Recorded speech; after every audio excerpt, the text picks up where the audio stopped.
Maserufi na Makerubi walikuwa nani? Paulo na Sira. Bro, what are you talking about, man? Bwana Yesu asifiwe. It's your boy Mwalimu Dreamy, and of course segment ni Tubenje Kidato, and we are coming to you live from Democrest School where we are having a weekend challenge. Of course saini masaa ya lunch, so tutakuwa tukibanja 1-2-1-2 tujue weekend challenge imekuaje, venye inaendelea and what is happening here at Democrest. So bro, maybe tunaweza anza nayo. Wanakuita nani? Mimi ni msanii. Naitwa Wahome. Yeah, uko form 4. Uko form 4. So weekend challenge imekuaje bro? It was a wonderful experience, man. Yeah. When amkuja taona tatawekea. Kitu imebamba. Yeah. So what's your name? My name is Ivy Wanjiru. You're in form what? I'm in form 4. Yeah. Yes. So what's the nickname of your school? Okay, Democrest inaitwa Dama. Drama Crest. Yeah. So, yeah. Sasa, since mko mix, do you have another brother school? Mko na sister school? No, ni tu sisi. Mko self-sufficient? Yeah. So, nataka number 1, Maserufi na Makerubi walikuwa nani? Maserufi? Ebu elaborate. Elaborate. Maserufi kumaanisha kwa Biblia, I think so. Yeah. Ndugu yangu atanimalizia hapo. Ndugu yangu. Maserufi na Makerubi walikuwa nani? Hapo I think huyu anajua huyu. Huyu anajua. Maserufi na Makerubi walikuwa nani? Paulo na Sira. I Lord, I wonder. What is the best part of your high school? Ni gani part gani ukubamba sana ya your high school life?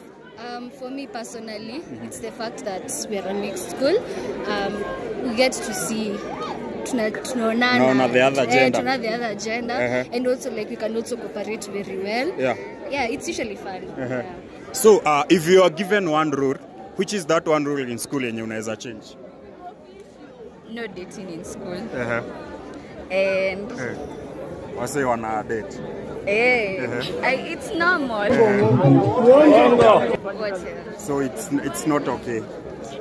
Huh? It's not okay. No, you wanafaa change your rule. Yeah. Like kukue nayo.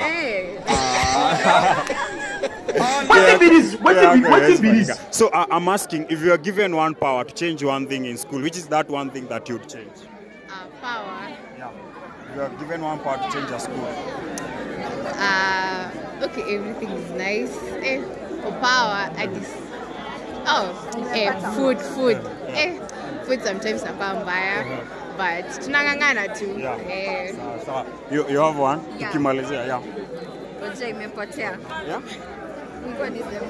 Tendange like home every weekend. I mean, it's a private school. Nitokeleze huko nje. Tukimalizia nataka upige shout out maybe to our teacher and teaching staff ama mse mmoja wa class.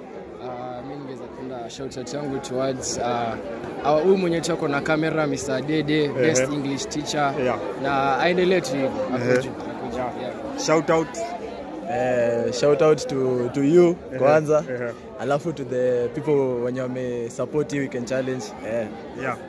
Sasa mko na shout out? Shout out to the organizers and the director and the principal of the senior school. Any shout out tukimalizia? Shout out to Madam Shuranga. She has organized us very well and to support through the end. Yeah, we want to thank her. Another shout out to her bado. She's the best teacher actually. Anaitwa Madam Shuranga. Na pia shout out to Madam Maureen. She's cool. Any shout out? Shout out to the SCU members, all of them. They have enabled this event to take place and we're really thankful for it. So that's it from us. Remember segment imekuwa Tubenje Kidato na tumekuwa hapa Democrest. Democrest. Nice.